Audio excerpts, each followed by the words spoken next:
വിശ്വാസി സമൂഹം ഒരു പുതിയ ഹിജ്റ വർഷത്തിലേക്ക് പ്രവേശിച്ചുകൊണ്ടിരിക്കുന്ന സാഹചര്യത്തിലാണ് നാം ഇപ്പോൾ ഉള്ളത്. ഹിജ്റ മാസങ്ങളുടെ കൂട്ടത്തിൽ അല്ലാഹു സുബ്ഹാനഹു വ തആല ആദരിക്കുകയും പരിഗണിക്കുകയും ചെയ്ത ദുൽഖഅദ, ദുൽഹജ്ജ് മാസങ്ങൾക്ക് ശേഷം മുഹറ മാസത്തിലേക്കാണ് നാം പ്രവേശിക്കുന്നത്. ഓരോ മുഹറ മാസവും കടന്നു വരുമ്പോൾ വിശ്വാസികളെ സംബന്ധിച്ചിടത്തോളം ഇതുപോലെ മിമ്പറുകളിൽ നിന്ന് നൽകപ്പെടുന്ന ഉത്ബോധനങ്ങളിൽ ഹിജ്റയെ കുറിച്ചാണ് സംസാരിക്കേണ്ടത്. കാരണം ലോകത്ത് നിലവിലുള്ള നാഗരികതകളിൽ, ലോകത്ത് വിജയിച്ച നാഗരികതകളിൽ, സംസ്കാരങ്ങളിൽ 27ഓളം നാഗരികതകൾ രൂപപ്പെട്ടതും വിജയിക്കുകയും ചെയ്തിട്ടുള്ളത് ഹിജ്റകൾക്ക് ശേഷമാണ്. ചരിത്രപരമായി പരിശോധിച്ചു നോക്കിയാൽ അള്ളാഹുവിന്റെ അംബിയാ മുർസലീങ്ങൾ, അള്ളാഹുവിന്റെ പ്രവാചകന്മാർ തങ്കലിപികൾ കൊണ്ട് ചരിത്രത്തിൽ രേഖപ്പെടുത്തിയ ഏടുകൾ ഹിജ്റയുമായി ബന്ധപ്പെട്ടതാണ്. അബുൽ ബശർ ആദം അലൈഹി സ്വലാത്തു വസ്സലാം മുതൽ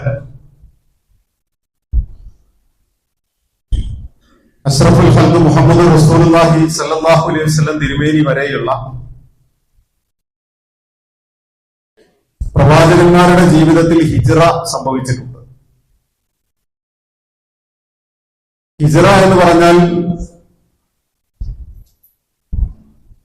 തങ്ങൾ ജീവിച്ചിരുന്ന നാടുകളിൽ നിന്ന് എല്ലാം വിട്ട് ഉപേക്ഷിച്ച് പരാജിതരായി ഇറങ്ങി പോകുന്നതിനല്ല ഹിജ്റ എന്ന് നാം പറയുക. ഹിജ്റ എന്നത് പലായനമാണ്. അഥവാ തങ്ങളുടെ ചുറ്റുപാടുകളിൽ നിന്ന് അള്ളാഹുവിന്റെ ദീനും അള്ളാഹുവിന്റെ നിയമവും അനുസരിച്ച് ജീവിക്കാൻ കഴിയുന്ന ഒരു സാമൂഹ്യ സാഹചര്യം ഉണ്ടാക്കിയെടുക്കാൻ, വിജയത്തിന്റെ വഴികളിലേക്ക് പ്രവേശിക്കാൻ അള്ളാഹുവിന്റെ ആസൂത്രണത്തോടുകൂടി പ്രവാചകന്മാർ നടപ്പിലാക്കിയ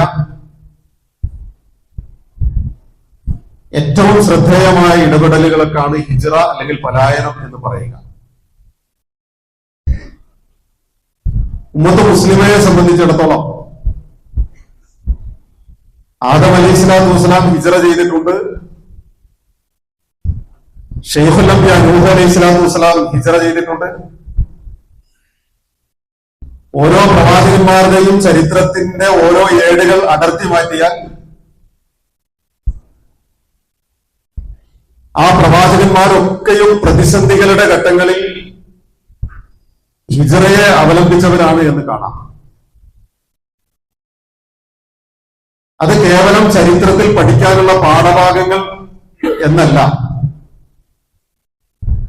ചരിത്രത്തിൽ നിന്ന് നമ്മളിലേക്ക് ചേർത്ത് വെക്കുന്ന, ചരിത്രം നമ്മുടെയൊക്കെ ജീവിതത്തിന്റെ മുമ്പിൽ ദിശാബോധം തെളിയിച്ചു തരുന്ന ചില വിളക്കുമാടങ്ങളായിട്ടാണ് ഹിജ്റയുടെ ചരിത്രം പരിചയപ്പെടുക. ഉമ്മത്ത് മുസ്ലിമയെ സംബന്ധിച്ചിടത്തോളം ഏത് കാലഘട്ടത്തിലും ഏത് സമൂഹത്തിലും ധാരാളം പ്രതിസന്ധികൾ അവർക്ക് തരണം ചെയ്യേണ്ടി വരാറുണ്ട്. ഓരോ പ്രതിസന്ധികളെയും അഭിമുഖീകരിക്കുമ്പോൾ ആ പ്രതിസന്ധികൾക്കപ്പുറം വിജയത്തിന്റെ ഒരു പ്രതീക്ഷയുമായി അവർ മുന്നോട്ട് കടന്നു ചെല്ലാൻ ചരിത്രം അവർക്ക് മുമ്പിൽ ഉയർത്തിപ്പിടിക്കുന്ന ചില അവബോധങ്ങളും പാഠങ്ങളും ഉണ്ടാകും. ചരിത്രം അറിയാത്ത ഒരു സമൂഹത്തിന് ചരിത്രം സൃഷ്ടിക്കാൻ കഴിയുകയില്ല എന്നത് ഒരു ആപ്തവാക്യമാണ്. ചരിത്രത്തെക്കുറിച്ച് ബോധമില്ലാത്തവരാണ് നമ്മളെങ്കിൽ നമ്മെ സംബന്ധിച്ചിടത്തോളം ചരിത്രത്തിന്റെ ശില്പികളായി മാറാൻ കഴിയില്ല. എന്നല്ല, പ്രതിസന്ധികളുടെയും വൈതരണികളുടെയും മുമ്പിൽ നിരാശ ബാധിച്ച് വഴിമുട്ടിയവരായി നാം നിലച്ചുപോകും. യഥാർത്ഥത്തിൽ ഹിജ്റയുടെ ചരിത്രം നമുക്ക് മുമ്പിൽ പറഞ്ഞു വെക്കുന്ന ഏറ്റവും സുപ്രധാനമായ ഒന്നാമത്തെ ഘടകം, നിങ്ങൾ അഥവാ ഉമ്മത്ത് മുസ്ലിമ വഴിമുട്ടിയവരായി നിരാശ ബാധിച്ച് നിൽക്കേണ്ടവരല്ല. നിങ്ങൾക്ക് മുമ്പിൽ പ്രതീക്ഷയുടെ പുതിയ വഴികൾ ഒരുപാട് തുറക്കേണ്ടതുണ്ട്. നിങ്ങൾ പകച്ചു നിൽക്കേണ്ടവരല്ല, നിങ്ങളുടെ മുമ്പിൽ പ്രതീക്ഷയുടെ വഴികൾ ഒരുപാട് തുറക്കേണ്ടതുണ്ട്. അത് തുറക്കാൻ അല്ലാഹു സുബ്ഹാനഹു വ തആല ചുമതലപ്പെടുത്തിയിട്ടുള്ള ആളുകൾ നിങ്ങളാണ്, നമ്മളാണ്. പ്രിയമുള്ളവരെ, നമ്മളെ ഓരോരുത്തരെയും യഥാർത്ഥത്തിൽ ഹിജ്റയുടെ ഓരോ ചരിത്രങ്ങളും സ്പർശിച്ചുകൊണ്ടാണ് കടന്നു പോകുന്നത്. നമ്മൾ ആലോചിച്ച് നോക്കൂ, വിശുദ്ധ ഖുർആൻ ഒരുപാട് ചരിത്രങ്ങൾ നമുക്ക് പറയാൻ കഴിയും. അല്ലാഹുവിന്റെ റസൂൽ സല്ലല്ലാഹു അലൈഹി വസല്ലമിന് വേണ്ടി മക്കയിൽ ഏറ്റവും ആദ്യ സമയത്ത് അവഗണനയുടെ പ്രയാസം നേരിടേണ്ടി വന്നിട്ടുണ്ട്. പ്രീണനത്തിന്റെ അവസ്ഥകളിലൂടെ കടന്നു പോകേണ്ടി വന്നിട്ടുണ്ട്. പീഡനത്തിന്റെ അവസ്ഥയിലൂടെ കടന്നു പോകേണ്ടി വന്നിട്ടുണ്ട്. ബഹിഷ്കരണത്തിന്റെ അവസ്ഥയിലൂടെ കടന്നു പോകേണ്ടി വന്നിട്ടുണ്ട്. ബഹിഷ്കരണവും താങ്ങും തണലുമായി നിലകൊണ്ടിരുന്ന അബൂതാലിബിന്റെയും ഖദീജയുടെയും ഒക്കെ മരണം കൊണ്ട് പ്രയാസപ്പെടേണ്ടി വന്നിട്ടുണ്ട്. പക്ഷെ എല്ലാ വഴികളും അടഞ്ഞുപോയപ്പോൾ തങ്ങൾ ചവിട്ടി നിൽക്കുന്ന മണ്ണിൽ ആർക്കും തങ്ങളെ വേണ്ട എന്ന ഒരു നിരാശയോടുകൂടിയുള്ള പിന്മാറ്റമായിരുന്നില്ല അല്ലാഹുവിന്റെ റസൂൽ സല്ലല്ലാഹു അലൈഹി വസല്ലം. അല്ലാഹുവിന്റെ റസൂൽ സല്ലല്ലാഹു അലൈഹി വസല്ലം എടുക്കുന്ന നിലപാടും തീരുമാനവും പുതിയ ഒരു ഭൂമിയും പുതിയ ഒരു ആകാശവും പുതിയ ഒരു നാടും ക്രമീകരിക്കലാണ്. അത് ക്രമീകരിക്കാൻ കുറെ പുതിയ മനുഷ്യരെ ഉണ്ടാക്കലായിരുന്നില്ല. തങ്ങളുടെ കൂടെയുള്ള മനുഷ്യരെ അതിന് പാകപ്പെടുത്തിയെടുത്ത് അല്ലാഹുവിന്റെ റസൂൽ സല്ലല്ലാഹു അലൈഹി വസല്ലം തിരുമേനി സ്വന്തം നാടും വീടും എല്ലാം ഉപേക്ഷിച്ച് മറ്റൊരു നാട്ടിലേക്ക് ചേക്കേറുന്നു. പക്ഷെ ആ ചേക്കേറുന്ന യാത്രയിൽ ചരിത്രത്തിൽ എവിടെയും നമുക്ക് കാണാൻ കഴിയാത്ത ഒരു വർത്തമാനം കൊണ്ട് വിശുദ്ധ ഖുർആൻ അതിനെ വ്യതിരിക്തമാക്കി. ഒരു നാട്ടിൽ നിന്ന് പുറത്താക്കപ്പെടുന്ന സാഹചര്യത്തിൽ, അല്ലെങ്കിൽ ഒരു നാട്ടിൽ നിന്ന് പുറത്തു പോകേണ്ടി വരുന്ന ഒരു സാഹചര്യത്തിൽ സാധാരണ ആളുകൾ എന്താണ് പറയുക? എനിക്കിനിയും എന്റെ നാട്ടിലേക്ക് മടങ്ങി വരണം. അത് ആഗ്രഹമായിരിക്കും, പ്രതീക്ഷകളായിരിക്കും. അല്ലെങ്കിൽ ഞാൻ എന്ത് തെറ്റ് ചെയ്തതിന്റെ പേരിലാണ് നിങ്ങൾ എന്നെ പുറത്താക്കുന്നത്? ചോദിക്കാം, ന്യായമാണ്. ഞാൻ നിങ്ങളോട് വല്ല പ്രതിഫലവും ചോദിച്ചു? ഞാൻ നിങ്ങളുടെ ജീവിതത്തിൽ ഇടപെട്ടത് നിങ്ങളുടെ നന്മ പ്രതീക്ഷിച്ചുകൊണ്ടായിരുന്നില്ലേ? പിന്നെ എന്തിന് നിങ്ങൾ എന്നെ ആട്ടി ഓടിക്കണം? ചോദിക്കാം, ന്യായമായ ചോദ്യമാണ്. പക്ഷെ അത്തരം ചോദ്യങ്ങളും അത്തരം അന്വേഷണങ്ങളും ഒക്കെ മാറ്റിവെച്ചുകൊണ്ട് വിശുദ്ധ ഖുർആൻ അവിടെ നടത്തുന്ന ഒരു പ്രഖ്യാപനം, വഖുൽ റബ്ബി അദ്ഖിൽനി മുദ്ഖല സിദ്ഖിൻ വഅഖ്രിജ്നി മുഖ്റജ സിദ്ഖിൻ വജഅൽ ലി മിൻ ലദുൻക സുൽത്താനൻ നസീറ. അല്ലാഹുവേ, എന്നെ നീ ഏറ്റവും സത്യം തെളിഞ്ഞു നിൽക്കുന്ന ഒരു പ്രവേശന കവാടം എനിക്ക് നൽകണം. സത്യത്തിന്റെ പുറപ്പാട് എനിക്ക് നൽകണം എന്ന് മാത്രമല്ല, ഈ ജനതയിൽ നിന്ന് ഞാൻ അഭിമുഖീകരിച്ചുകൊണ്ടിരിക്കുന്ന ആക്ഷേപങ്ങൾ, പരിഹാസങ്ങൾ, കയ്യേറ്റങ്ങൾ, എന്റെ നേരെ അവർ നടത്തിക്കൊണ്ടിരിക്കുന്ന ഓരോ നീക്കങ്ങളും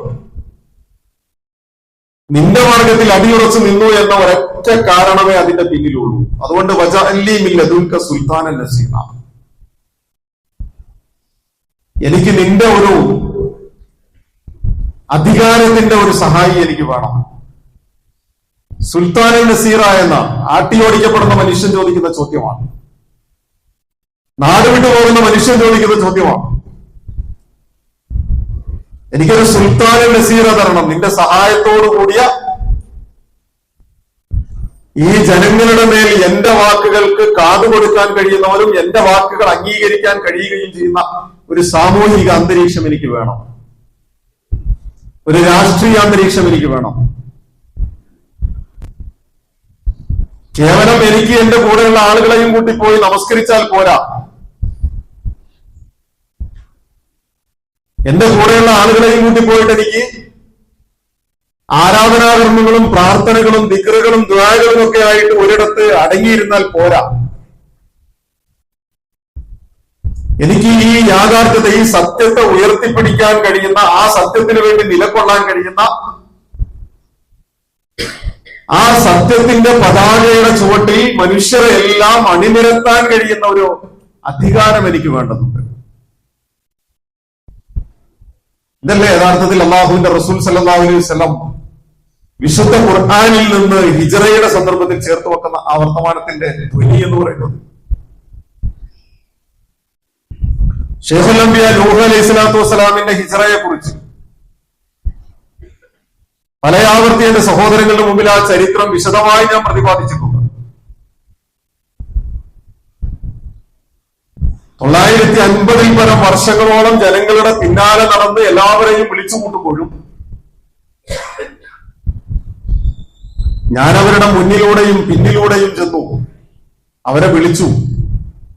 ദഅവ്തു ഖൗമി ലൈലം വനഹാറ, രാത്രിയും പകലും വിളിച്ചു. അവര് ചെയ്തതോ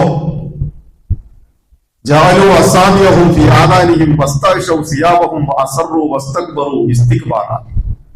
രണ്ട് കൈവിരലുകളും ചെവിയിലേക്ക് ഇങ്ങനെ തിരികെ കയറ്റി വസ്ത്രം മുഖത്തേക്ക് വലിച്ചിട്ടു, എന്നെ കാണാതിരിക്കാൻ, എന്നെ കേൾക്കാതിരിക്കാൻ കാതിലേക്ക് വിരലുകൾ തിരികുകയും എന്നെ കാണാതിരിക്കാൻ വസ്ത്രങ്ങൾ മുഖത്തേക്ക് വലിച്ചിടുകയും ചെയ്ത് അഹങ്കാരത്തോടുകൂടി വസ്തക്ബറു ഇസ്തിക്ബാറ. അത്രയേറെ ആയുർബലമുള്ള മനുഷ്യരാണല്ലോ, ആയിരക്കണക്കിന് വർഷം ജീവിച്ചവരല്ലേ. അവരുടെ അഹങ്കാരത്തിന്റെയും പൊങ്ങച്ചത്തിന്റെയും ആ കെട്ടുകാഴ്ചകളെ ശൈഖുൽ അംബിയ നൂഹ് അലൈഹി സ്വലാത്തു വസ്സലാം ഇങ്ങനെ പറഞ്ഞു വെക്കണം, വരച്ചു വെക്കണം. അതിനുശേഷം സംഭവിച്ചതോ അല്ലാഹു സുബ്ഹാനഹു വ തആല കപ്പലുണ്ടാക്കാൻ പറയുന്നു. കപ്പലുണ്ടാകുന്നു. 6 മാസക്കാലം നീണ്ടുനിന്ന സുദീർഘമായ ഒരു പേമാരി കൊണ്ട് റജബ് മാസത്തിൽ തുടങ്ങി മുഹറം മാസത്തിൽ അവസാനിക്കുന്ന ഒരു പേമാരി കൊണ്ട് ആ സമൂഹത്തെ അല്ലാഹു പിടിക്കും. അതിനു മുൻപ് 40 കൊല്ലം പരീക്ഷിച്ചു അവരെ. നമുക്കറിയാം, മഴ തടഞ്ഞു വെച്ചു, നാൽക്കാലികൾ ചത്തൊടുങ്ങി, കൃഷി വരണ്ടുണങ്ങി, ഭൂമി വിണ്ടുകീറി, സ്ത്രീകളുടെ ഗർഭധാരണം നിലച്ചുപോയി. എല്ലാ പരീക്ഷണങ്ങളുടെയും ഒടുവിൽ 6 മാസക്കാലം നീണ്ടു നിന്ന ആ ശക്തമായ പേമാരിക്കും പ്രളയത്തിനും ശേഷം റജബ് മാസത്തിൽ ആരംഭിച്ച് മുഹറം മാസത്തോടു കൂടി അവസാനിക്കുന്ന പ്രളയം, ആ ഹിജ്റയുടെ ശേഷം ഭൂമുഖത്ത് മനുഷ്യരുണ്ടായിരുന്നിടത്തൊക്കെ പ്രളയം ബാധിച്ചു. പിന്നെ മനുഷ്യരില്ല. കപ്പലിൽ കയറിയ 80 ആളുകൾ, 80 എന്നതിന് അറബി ഭാഷയിൽ സമാനീൻ എന്ന് പറയും. ആ 80 ആളുകൾ ഇറങ്ങി തുർക്കിയിലെ അരാരത് പർവ്വതത്തിന്റെ, ജൂദി പർവ്വതത്തിന്റെ മുകളിൽ നിന്ന് ഒരു ഗ്രാമം രൂപപ്പെടും. ആ ഗ്രാമത്തിന് സമാനീൻ എന്ന് പേര് വിളിക്കപ്പെടുന്നു. 80 ആളുകൾ തുടങ്ങിയ ശൈഖുൽ അംബിയ നൂഹ് അലൈഹി സ്വലാത്തു വസ്സലാമിനോടൊപ്പം തുടങ്ങിയ ആ ഗ്രാമം. എന്താണ് അവിടെ സംഭവിച്ചത്? യഥാർത്ഥത്തിൽ ഒരു വലിയ ഹിജ്റയാണ്, ചരിത്രത്തിലെ ഒരു വലിയ ഹിജ്റയാണ് അവിടെ. പക്ഷെ ആ ഹിജ്റയുടെ അനന്തര ഫലം എന്തായിരുന്നു എന്ന് ചോദിച്ചാൽ, അള്ളാഹുവിന് മാത്രം വിധേയപ്പെടുന്ന ഒരു പിടി മനുഷ്യരെയും കൊണ്ട് അള്ളാഹുവിന്റെ നിയമങ്ങൾ സ്ഥാപിച്ചെടുക്കാൻ കഴിയുന്ന ഒരു സംവിധാനം അവിടെ സ്ഥാപിക്കപ്പെടുന്നു. അപ്പൊ ആ സംവിധാനത്തിലേക്കുള്ള യാത്രയാണ് ഹിജ്റ. വിശുദ്ധ ഖുർആൻ സൂറ ഖസസ് സൂറത്തുൽ ഖസസിൽ പറഞ്ഞു വെക്കുന്ന വർത്തമാനം വനുരീദു അൻ നമുന്ന അലല്ലദീന ഇസ്തുദഇഫു ഫിൽ അർദ് വനജഅലഹും അഇമ്മതൻ വനജഅലഹുൽ വാരിസീൻ. ഭൂമിയിൽ ആട്ടിയോടിക്കപ്പെടുന്ന മനുഷ്യരുണ്ടല്ലോ, ഭൂമിയിൽ അസ്തിത്വം ചോദ്യം ചെയ്യപ്പെടുന്ന മനുഷ്യർ, നിലനിൽപ്പ് ചോദ്യം ചെയ്യപ്പെടുന്ന മനുഷ്യർ, വീടകങ്ങളിൽ നിന്ന് ആട്ടി പുറത്താക്കപ്പെടുന്നവർ, പൗരത്വം ചോദ്യം ചെയ്യപ്പെടുന്നവർ, അടിയാധാരങ്ങളെ കുറിച്ച് അന്വേഷിക്കപ്പെടുന്നവർ, ഈ ആട്ടിയോടിക്കപ്പെടുന്ന മനുഷ്യരെ വനുരീദു അൻ നമുന്ന അലല്ലദീന ഇസ്തുദഇഫു ഫിൽ അർദ്, ഭൂമിയിൽ ആട്ടിയോടിക്കപ്പെടുന്നവരെ ഉയർത്തിക്കൊണ്ടുവരാൻ ഞാൻ ആഗ്രഹിക്കുന്നു. ആട്ടിയോടിക്കപ്പെട്ടവർ ആട്ടിയോടിക്കപ്പെട്ട് പതിതരായി കാലം കഴിച്ചു കൂട്ടേണ്ടവരല്ല. അവർ നിന്നരും പീഡിതരും പതിതരുമായി അലഞ്ഞു തിരിയേണ്ടവരല്ല. അവരിൽ നിന്നൊരു തലമുറ പിറവിയെടുക്കേണ്ടി വരും. എങ്ങനെയുള്ള തലമുറ? വനജഅലഹും അഇമ്മതൻ വനജഅലഹുൽ വാരിസീൻ. നേതാക്കളും ജേതാക്കളും ഈ ഭൂമിയുടെ അനന്തരാവകാശികളുമായി തീരുന്ന ഒരു തലമുറയാണ്. നേതാക്കളും ജേതാക്കളും ഈ ഭൂമിയുടെ അനന്തരാവകാശികളുമായി തീരുന്ന ഒരു തലമുറയെ ഉയർത്തിക്കൊണ്ടുവരാൻ നാം ആഗ്രഹിക്കുന്നു. നിങ്ങൾക്ക് തെളിവ് വേണോ? നിങ്ങൾക്ക് തെളിവ് വേണോ? മനുഷ്യരാണ്. മനുഷ്യർക്ക് കാര്യങ്ങൾ മനസ്സിലാകണമെങ്കിൽ ചില തെളിവുകൾ വേണ്ടതുണ്ട്. അതുകൊണ്ട് നിങ്ങൾ നോക്കൂ. വനുമക്കിന ലഹും ഫിൽ അർളി വനുരിയ ഫിർഔന വഹാമാന വജുനൂദഹുമാ മിൻഹും മാ കാനൂ യഖ്ദറൂൻ. നിങ്ങളുടെ മുമ്പിൽ നല്ല തെളിവില്ലേ? ജനങ്ങളെ മുഴുവനും ഏത് വിധേനയും ഞെരുക്കി അമർത്തി കടിഞ്ഞാലിട്ട് നിർത്താൻ കെൽപ്പുണ്ടായിരുന്ന കൂടാരക്കുറ്റികളുള്ള ഫിർഔൻ, ആ ഫിർഔനിന്റെ കൂടെ കൂടിയിരുന്ന ഹാമാൻ. ആരാ ഹാമാൻ? ഹാമാനോട് ഫിർഔൻ പറയുന്നുണ്ട്, നീ എനിക്കൊരു വലിയ ആകാശ ഗോപുരം പണിതുക, ആകാശം മുട്ടുന്ന ഒരു ഗോപുരം നീ എനിക്ക് പണിത, ഞാൻ ആ ഗോപുരത്തിന്റെ മുകളിൽ കയറിയിട്ട് അള്ളാഹ് ഉണ്ടോന്നും നോക്കട്ടെ എന്ന്. കാരണം അന റബ്ബുക്കുമുൽ അഅ്ലാന്നാണല്ലോ മൂപ്പരുടെ വർത്തമാനം. ഞാനാണ് ഏറ്റവും വലിയ റബ്ബ് എന്നാണ് ഫിർഔൻ പറയുന്നത്. ഇനി അതിനേക്കാളും വലിയ റബ്ബുണ്ടെങ്കിൽ നീ ഒരു കാര്യം ചെയ്യ്, ആകാശം മുട്ടുന്ന ഒരു ഗോപുരം നീ എനിക്ക് പണിതുക. ആ ചരിത്രത്തിന്റെ വസ്തുത എവിടെ മുട്ടാന്നറിയോ? ആ ചരിത്രത്തിന്റെ വസ്തുത പിരമിഡുകളുടെ രൂപഘടനയെ കുറിച്ച് നമ്മൾ നോക്കിയാൽ, അല്ലെങ്കിൽ ഫറോവമാരുടെ കാലഘട്ടത്തിലെ നിർമ്മാണത്തിന്റെ വൈദഗ്ധ്യം നമ്മൾ പരിശോധിച്ച് നോക്കിയാൽ, ഉന്നതമായ ഉയർന്നു നിൽക്കുന്ന സ്തൂപങ്ങളിൽ ഒരൊറ്റ പാറയിലൊക്കെ കെട്ടിപ്പടുത്ത വലിയ വലിയ സ്തൂപങ്ങൾ ചരിത്രത്തിലുടനീളം നമുക്ക് കാണാം. ചരിത്ര ഭൂമികളിലൂടെ സഞ്ചരിച്ചാൽ നമുക്ക് കാണാം. ഇതൊക്കെ കെട്ടിപ്പടുത്ത കൂട്ടത്തിലെ ഏറ്റവും നിപുണനായ ആർക്കിടെക്ട് ആരായിരുന്നു എന്ന് വെച്ചാൽ ഹാമാനായിരുന്നു. ഹാമാൻ കേവലം ഒരു പുരോഹിതനായിരുന്നില്ല, ഒരു ആർക്കിടെക്റ്റാണ്. നീ എനിക്കൊരു ഗോപുരം പണിത് താ എന്നതോട് പറയുന്നത് അതുകൊണ്ടാണ്. ആ ഗോപുരങ്ങൾ ഇങ്ങനെ പണിതപ്പോ ഫറോവമാരെ കുറിച്ച് ഞാൻ പറഞ്ഞിട്ടുണ്ട് മുമ്പൊരിക്കൽ. ഫറോവമാർക്ക് വേണ്ടിയിട്ട് കുടീരങ്ങൾ ഒരുക്കാൻ വലിയ പിരമിഡുകൾ ഉയർത്തിയപ്പോ ആ പിരമിഡുകളുടെ ഏറ്റവും മുകളിൽ കൊണ്ടുപോയി വച്ച ഒരു വിലാപ കാവ്യമുണ്ട്. നിങ്ങൾക്ക് വേണ്ടി ആകാശം കരയുന്നു, നിങ്ങൾക്ക് വേണ്ടി ഭൂമി കരയുന്നു, നിങ്ങൾക്ക് വേണ്ടി കടല് കരയുന്നു. ട്രയാങ്കിളാണ്, ഒരു ത്രികോണാകൃതിയിലുള്ള ഒരു സാധനം ഇങ്ങനെ മുകളിൽ ഫിറ്റ് ചെയ്ത് ആ ട്രയാങ്കിളിൽ രേഖപ്പെടുത്തിയ അറബി കവിതയാണെന്ത്? നിങ്ങൾക്ക് വേണ്ടി ആകാശം കരയുന്നു, നിങ്ങൾക്ക് വേണ്ടി ഭൂമി കരയുന്നു, നിങ്ങൾക്ക് വേണ്ടി കടല് കരയുന്നു. ആരും വായിച്ചിട്ടില്ല. ആ കാലഘട്ടത്തിലെ കവികൾ എഴുതി കൊണ്ടുപോയി വച്ചു, ഫിറ്റ് ചെയ്തു. ആ കവിതക്ക് ഒരു ബദൽ കവിത ചൊല്ലിയതാരാന്നറിയോ? അള്ളാഹുവാണ്, വിശുദ്ധ ഖുർആനിലാണ്. ഈ ഫറോവമാരെ കുറിച്ച്, ഫറോവയെ പിടികൂടിയതിനെ കുറിച്ചൊക്കെ പറഞ്ഞപ്പോ അള്ളാഹ് പറഞ്ഞ വാക്കാണ് എന്ത്? ഫമാ ബക്കത്ത് അലൈഹിമു സമാഉ വൽ അർദ്. ആകാശവും ഭൂമിയൊന്നും അവർക്ക് വേണ്ടി കരഞ്ഞിട്ടില്ല. അപ്പൊ ആ കാലഘട്ടത്തിലെ കവികൾ എഴുതിയ വിലാപകാവ്യത്തിന്റെ മറുപടി നൂറ്റാണ്ടുകൾക്ക് ഇപ്പുറം അള്ളാഹ് കൊടുക്കണം. അത് അവർക്കുള്ള മറുപടിയാണെന്ന് നമ്മൾ തിരിച്ചറിഞ്ഞതോ ഈ അടുത്ത കാലഘട്ടത്തിലാണ്. ഞാൻ പറഞ്ഞു വന്നത്, ഈ ഫറോവമാരുടെ ഇത്രയും ഉയർന്ന നിലവാരത്തിലുണ്ടായിരുന്ന ആ ജീവിതത്തിൽ അവരുടെ അടിമപ്പാളയങ്ങളിൽ കഴിഞ്ഞുകൂടേണ്ടി വന്നിരുന്ന ഒരു തലമുറയെ അല്ലാഹു സുബ്ഹാനഹു വ തആല മടക്കിക്കൊണ്ടുവന്നു, നേതാക്കളും ജേതാക്കളുമാക്കി. അവരെ മടക്കിക്കൊണ്ടുവരാൻ വേണ്ടിയിട്ട് അവരെ ആട്ടി ഓടിക്കുന്നിടത്ത് നിന്ന്, അല്ലെങ്കിൽ അവർ രക്ഷപ്പെടാൻ വേണ്ടി ഓടിക്കൊണ്ടിരിക്കുമ്പോ മുന്നിൽ നിന്ന് ആർത്തറച്ചു വരുന്ന ചെങ്കടലും പിന്നിൽ നിന്ന് വരുന്ന ഫറോവയും ചെകുത്താന്റെയും കടലിന്റെയും നടുക്കാണ്. മൂസ, നീ ഞങ്ങളെ പെടുത്തിക്കളഞ്ഞല്ലോ, ഇതിലും ഭേദം അടിമപ്പാളയമായിരുന്നു.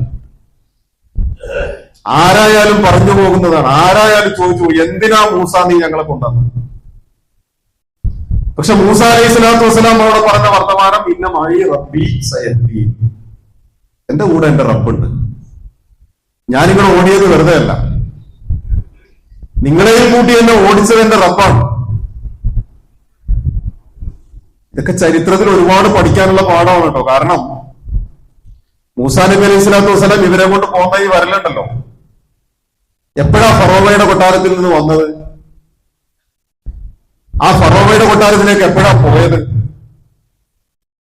10 വർഷക്കാലം ആടിനെ മേയ്ക്കാൻ നടന്ന് ആടിനെ മേച്ച് തന്റെ ഭാര്യയുടെ പിതാവുമായുള്ള എഗ്രിമെന്റ് പൂർത്തീകരിച്ചിട്ട് നാട്ടിലേക്ക് മടങ്ങി വരാം. ആ വരുന്ന വഴിയിലാണ് അല്ലാഹു സുബ്ഹാനഹു വ തആല പ്രവാചകനായിട്ട് അദ്ദേഹത്തെ തെരഞ്ഞെടുത്തത്. തെരഞ്ഞെടുത്ത ഉടനെ പറയുന്നത് ഫറോവയുടെ അടുത്തേക്ക് പോക്കോളാനാ, ഫിറോന്റെ അടുത്തേക്ക് പോക്കോളാൻ. തെരഞ്ഞെടുത്ത ഉടനെ തന്നെ ആളുകളെ പോയി നല്ലത് പഠിപ്പിക്കാൻ, അല്ലെങ്കിൽ ഇന്നത് പറ, അതല്ല. തെരഞ്ഞെടുത്ത ഉടനെ കൊടുക്കുന്ന നിർദ്ദേശം, നീ ഫിറോന്റെ അടുത്തേക്ക് പോയി നമസ്കാരം നിലനിർത്തണം എന്നൊരു വാക്ക് പറഞ്ഞിട്ടുണ്ട്. നിന്നെ ഞാൻ പ്രവാചകനായി തെരഞ്ഞെടുത്തു എന്ന് പറഞ്ഞിട്ടുണ്ട്. നിനക്ക് എന്നെ സ്മരിക്കാൻ വേണ്ടി അഖിമി സ്വലാത്തലി ദിക്രി എന്നും പറഞ്ഞിട്ടുണ്ട്. ഇതൊക്കെ കഴിഞ്ഞിട്ട് പറയുന്നത് നീ ഫറോവയുടെ അടുത്തേക്ക് പോയി. അപ്പോ പ്രവാചകനായി തെരഞ്ഞെടുത്ത് തൊട്ടടുത്ത ദിവസങ്ങളിലാണ് ഈ സംഭവങ്ങൾ നടക്കുന്നത്. വേണമെങ്കിൽ മൂസ അലൈഹി സ്വലാത്തു വസ്സലാമിനും പറയാം, പറ്റിപ്പോയി, വേണ്ടിയിരുന്നില്ല. പക്ഷെ മൂസ അലൈഹി സ്വലാത്തു വസ്സലാം പറഞ്ഞത് ഇന്ന മഈ റബ്ബി സയഹ്ദീൻ, എന്റെ കൂടെ എന്റെ റബ്ബുണ്ട്. പ്രിയമുള്ളവരെ, ഹിജ്റ പറയുന്ന ഏറ്റവും സുന്ദരമായ പദം അതാണ്, എന്റെ കൂടെ എന്റെ റബ്ബുണ്ട്. വിശ്വാസികളുടെ ജീവിതത്തിൽ ഹിജ്റ നൽകുന്ന പാഠങ്ങൾ ഏറ്റവും സൗന്ദര്യമുള്ളത് അല്ലെ? നമ്മൾ ആലോചിച്ച് നോക്കൂ, റസൂൽ തിരുമേനി സല്ലല്ലാഹു അലൈഹി വസല്ലം മക്കയിൽ നിന്ന് പോയിട്ട് സൗർ ഗുഹയിൽ ഇങ്ങനെ ഇരിക്കുമ്പോ വിശദമായി നമുക്കറിയുന്ന ചരിത്രമാണ്. അവരുടെ കൂട്ടത്തിൽ ആരെങ്കിലും ഒരാള് കാൽമുട്ടിനോളം ഒന്ന് കുനിഞ്ഞു നോക്കിയാൽ പിടിക്കപ്പെടും. അവിടം വരെ എത്തിയിട്ടുണ്ട്, ഗുഹാമുഖത്തിന്റെ അടുത്ത് വരെ എത്തിയിട്ടുണ്ട്. അവരുടെ കൂടെ ഉള്ള ഒരാളൊന്ന് തലചരിച്ച് കാൽമുട്ടിന്റെ അടുത്ത് വെച്ചിട്ടൊന്ന് നോക്കിയാൽ മതി, പിടിക്കപ്പെടും. അബൂബക്കർ സിദ്ദീഖ് റളിയല്ലാഹു അൻഹു പറയുന്നില്ല, അല്ലാഹുവിന്റെ റസൂലേ നമ്മൾ കുടുങ്ങിയോ? ആ വർത്തമാനത്തിന് അള്ളാഹുവിന്റെ റസൂൽ സല്ലല്ലാഹു അലൈഹി വസല്ലം വിശുദ്ധ ഖുർആൻ എന്താ പറഞ്ഞ, ഇദ്ഹുമാ ഫിൽ ആർ സാനി ഇസ്നൈൻ ഇദ്ഹുമാ ഫിൽ ആർ. അവർ രണ്ടുപേരും ഗുഹയിലായി പോയ സമയത്ത് ഇത് യഖൂലു ലി സ്വാഹിബിഹി ലാ തഹ്സൻ ഇന്നല്ലാഹ മഅനാ, തന്റെ കൂട്ടുകാരനോട് പറഞ്ഞ ഒരു സമയമുണ്ട്, എന്താ? ലാ തഹ്സൻ,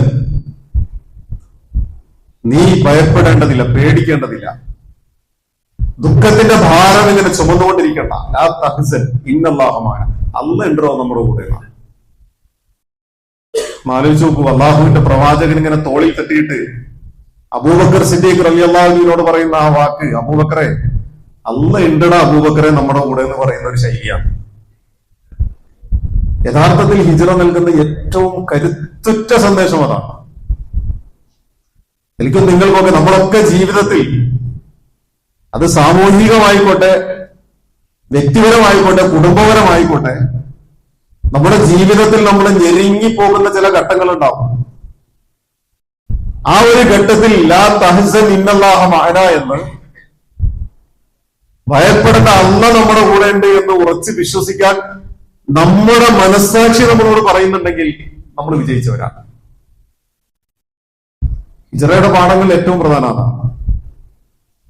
അപ്പോൾ ഒരു വലിയ പ്രതീക്ഷ, നിങ്ങൾ നിരാശരായി പകച്ചു നിൽക്കേണ്ടവരല്ല. കാലം കടന്നു പോകുമ്പോൾ നിങ്ങൾ സഞ്ചരിക്കുന്ന ഇടങ്ങളിൽ നിങ്ങൾക്ക് ഒരുപാട് വൈതരണികളെ അഭിമുഖീകരിക്കേണ്ടി വരും. കാരണം നിങ്ങൾ അള്ളാഹുവിന്റെ ദീനുമായി എഴുന്നേറ്റ് നിൽക്കുന്നവരാണ്. പ്രത്യക്ഷത്തിൽ ഒരുപാട് പ്രതികൂല സാഹചര്യങ്ങളെയും ഘടകങ്ങളെയും നിങ്ങൾ കണ്ടുമുട്ടും. അതൊന്നും നിങ്ങളുടെ ധൈര്യം ചോർത്തി കളയേണ്ടതില്ല, നിങ്ങളെ നിരാശരാക്കി പകച്ചു നിർത്തേണ്ടതില്ല. എവിടെയാണ് വിശ്വാസിക്ക് നിരാശപ്പെടാൻ അവസരം? ഞാൻ ഈ പറഞ്ഞതുപോലെ അള്ളാഹു ഉണ്ട് എന്ന് ഉറച്ച ബോധ്യം ഒരു മനുഷ്യന്റെ മനസ്സിൽ സ്ഥാപിക്കപ്പെട്ടിട്ടുണ്ടെങ്കിൽ ഏത് പ്രതിസന്ധി ഘട്ടത്തിലും അവന്റെ മനസ്സാക്ഷി അവനെ തോണ്ടി വിളിച്ച് പറയും, നീ എന്തിനാ പേടിക്കുന്നത്, അല്ല ഇല്ലേ? അല്ല നമ്മുടെ കൂടെ ഉണ്ടല്ലോ. ഇന്നമായി റബ്ബി സയഹ്ദി, എന്റെ റബ്ബന്റെ കൂടെ ഉണ്ട്, അവൻ എനിക്ക് വഴി കാണിച്ചു തരും. മൂസാ അലൈഹി സ്വലാത്തു വസ്സലാം പറഞ്ഞ പോലെ അതിന് എത്ര വലിയ ചെങ്കടലാണെങ്കിലും ആ ചെങ്കടൽ വഴിമാറി തരും. എത്ര വലിയ തീയാണെങ്കിലും ആ തീ AC ഫിറ്റ് ചെയ്ത തീയായിട്ട് മാറും. അല്ലെ? അതല്ല ഇബ്രാഹിം അലൈഹി സ്വലാത്തു വസ്സലാമിൽ കണ്ടത്. അപ്പൊ ഈ ഒരു അവബോധത്തെ ഞാൻ പറയുക, മുഹറം എന്ന് പറയുന്ന ഒരു പുതിയ വർഷത്തെ പുതിയ മാസത്തിലേക്ക് നമ്മൾ പ്രവേശിക്കുമ്പോൾ ഇനിയും ഒരുപാട് നമ്മൾ പഠിക്കും. ഹിജ്റയെ കുറിച്ച് കേൾക്കും. കേവലം മക്കയിൽ നിന്ന് മദീനയിലേക്ക് അള്ളാഹുവിന്റെ റസൂൽ പുറപ്പെട്ട ഒരു യാത്ര അങ്ങനെയല്ല.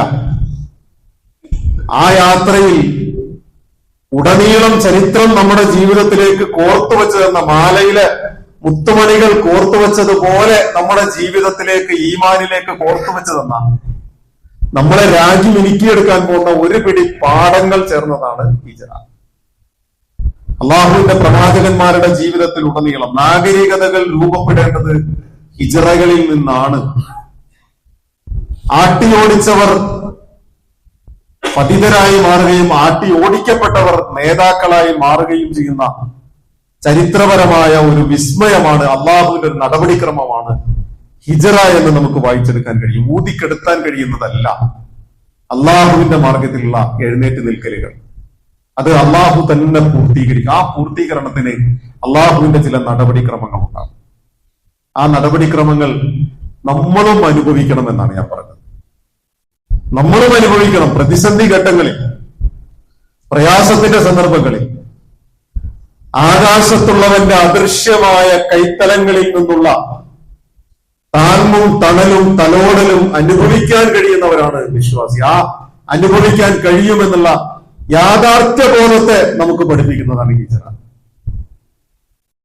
അള്ളാഹുവിന്റെ താങ്ങും തണലും അനുഭവിക്കാൻ കഴിയും നമുക്ക് എന്ന് നമ്മെ പഠിപ്പിക്കുന്നതാണ് ഹിജ്റ. അള്ളാഹു സുബ്ഹാനഹു വ തആല അള്ളാഹുവിന്റെ എല്ലാ സ്നേഹവും നേടിയെടുക്കാൻ കഴിയുന്ന, അള്ളാഹുവിന്റെ താങ്ങും തണലും നേടിയെടുക്കാൻ കഴിയുന്ന, മുഹാജിറുകളൊക്കെ അനുഭവിച്ച അനുഭൂതികൾ അനുഭവിക്കാൻ കഴിയുന്ന ആളുകളിൽ നമ്മെ എല്ലാവരെയും ഉൾപ്പെടുത്തി അനുഗ്രഹിക്കുമാറാകട്ടെ.